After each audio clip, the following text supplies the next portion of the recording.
बातमी केंद्र सरकारने मोठा निर्णय घेत आता नापास विद्यार्थ्यांना प्रमोट न करण्याचा निर्णय घेतलाय। म्हणजेच इयत्ता 5वी आणि 8वी मध्ये एखादा विद्यार्थी नापास झाला तर त्याला पुढच्या वर्गात प्रवेश दिला जाणार नाही।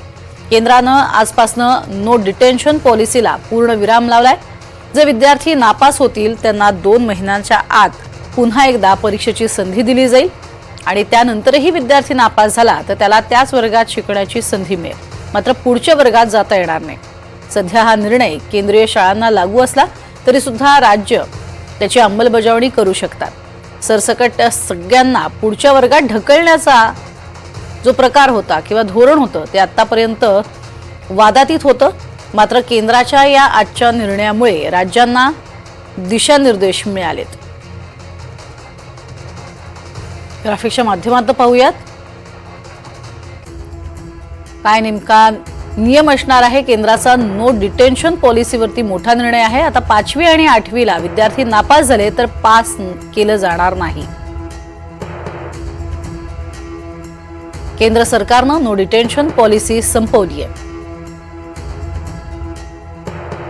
आता नापास झालेल्या मुलांना पुढच्या वर्गात प्रमोट केलं जाणार नाही। नापास मुलांना 2 महिन्यात पुन्हा परीक्षा देण्याची संधी मिळेल। दुसऱ्यांदा नापास झाला तर त्याच वर्गात ठेवलं जाईल। नापास होणाऱ्या मुलांना 8वी पर्यंत शाळेतनं काढलंही जाणार नाही। केंद्रीय शाळा, नवोदय विद्यालय, सैनिक स्कूल्सना हा निर्णय लागू असेल। 3000 शाळांना केंद्राचा निर्णय लागू होणार आहे। तर शिक्षण हा राज्यांचा विषय, त्यामुळे तेही नो डिटेन्शन पॉलिसीवरती निर्णय घ्यायला मोकळे आहेत, असंही केंद्राने स्पष्ट केलंय। 16 राज्यांमध्ये आधीच नो डिटेन्शन पॉलिसी लागू आहे। महाराष्ट्रात सध्या तरी नापास विद्यार्थ्यांनाही प्रमोट केलं जात आहे। ही ढकलगाडी थांबावी अशी अनेक पालकांनी इच्छा व्यक्त केली आहे। राज्य शासनाने लागू केला तर विद्यार्थ्यांनाही संधी असेल आणि त्याचप्रमाणे सरसकट पासिंगही नसेल।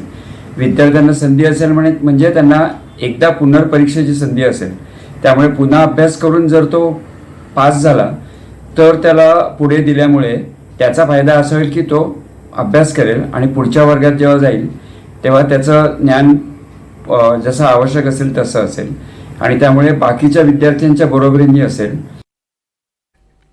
आता बोलूयात इतरही राजकीय घडामोडींकडे।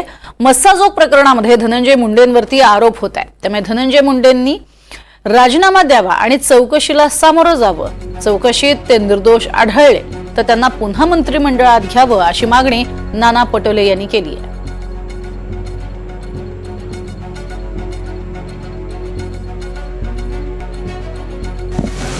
बघा, माझा एक सल्ला आहे, ते आता अजित पवारांच्या पार्टीमध्ये आहेत आणि अजित पवारांवरही जेव्हा आरोप झालेत त्यावेळेस त्यांना मंत्रिमंडळातून बाहेर काढलं गेलं होतं। चौकशीच्या नंतर पुन्हा त्यांना घेतलं होतं। मला असं वाटतं की राज्याच्या मुख्यमंत्रींनी आणि अजित पवार साहेबांनी या दोघांनी मिळून त्यांना पहिले मंत्रिमंडळातून काढून आणि नंतर त्या ठिकाणी चौकशी केली तर खऱ्या अर्थानं